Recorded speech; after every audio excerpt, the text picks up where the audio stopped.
الحمد لله رب العالمين والصلاة والسلام على سيد الرسل وخاتم النبيين وعلى آله وأصحابه وأتباعه أجمعين۔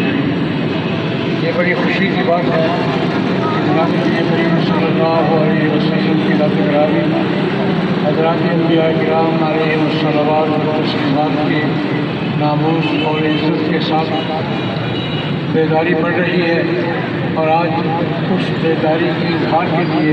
حکومت پاکستان کے اپیل پر پاکستان میں پورے ملک میں یوم تحفظ ناموس رسالت منایا جا رہا ہے۔ تب جناب نبی کریم صلی اللہ علیہ وسلم اور حضرت انبیاء کرام علیہم الصلوات والتسلیمات اور حضرات صحابہ کرام رضوان اللہ علیہم اجمعین کے نفوس قدسیہ ہم سب کے لیے ایمان کی بنیاد ہے، محبت کی بنیاد ہے، عقیدت کی بنیاد ہے، اور ان کی عزت کا تحفظ، ان کے ناموس کا تحفظ پوری ملت اسلامیہ کا اور ہم سب کا فریضہ ہے۔ آج ستم کی بات یہ ہے کہ دنیا کی بین الاقوامی قوتیں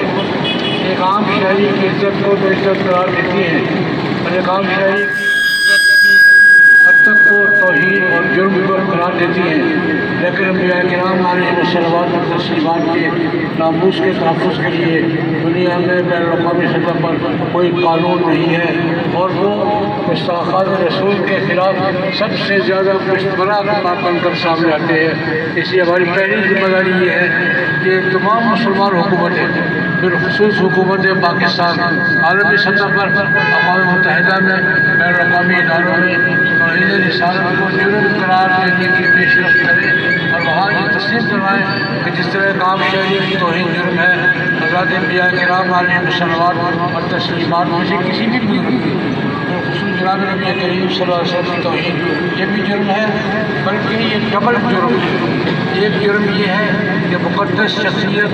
محترم شخصیت کی توہین، اور دوسرا جرم یہ ہے کہ جس شخصیت کی توہین سے دنیا کے کروڑوں انسانوں کے دل مجروح ہوتے ہو، یہ تو انبیاء کرام علیہم الصلوات والتسلیمات کی حالت توہین ڈبل جرم ہے۔ اس حوالے سے بھی ان کی توہین ہے، اور اس حوالے سے بھی کہ ان میں سے کسی بزرگ کی توہین سے دنیا کے کروڑوں انسانوں کے جذبات مجروح ہوتے ہیں اور ان کو تکلیف پہنچتی ہے۔ یہ دوہرا جرم ہے، اسے تسلیم کروانا حکومتوں کی ذمہ داری ہے، اور اپنے معاشرے پر نظر رکھنا اور اپنے ماحول کو اس حوالے سے کنٹرول رکھنا، مستحقات رسول پر، ان کے سہولتکاروں پر نظر رکھنا، یہ ہماری ذمہ داری ہے۔ اللہ پاک ہمیں صحیح معنوں میں محبت رسول نصیب فرمائے، اور اس کے شہری، قانونی، دستوری اور دینی تقاضے پورے کرنے کی توفیق عطا فرمائے۔ میں گجرانوالہ شمبان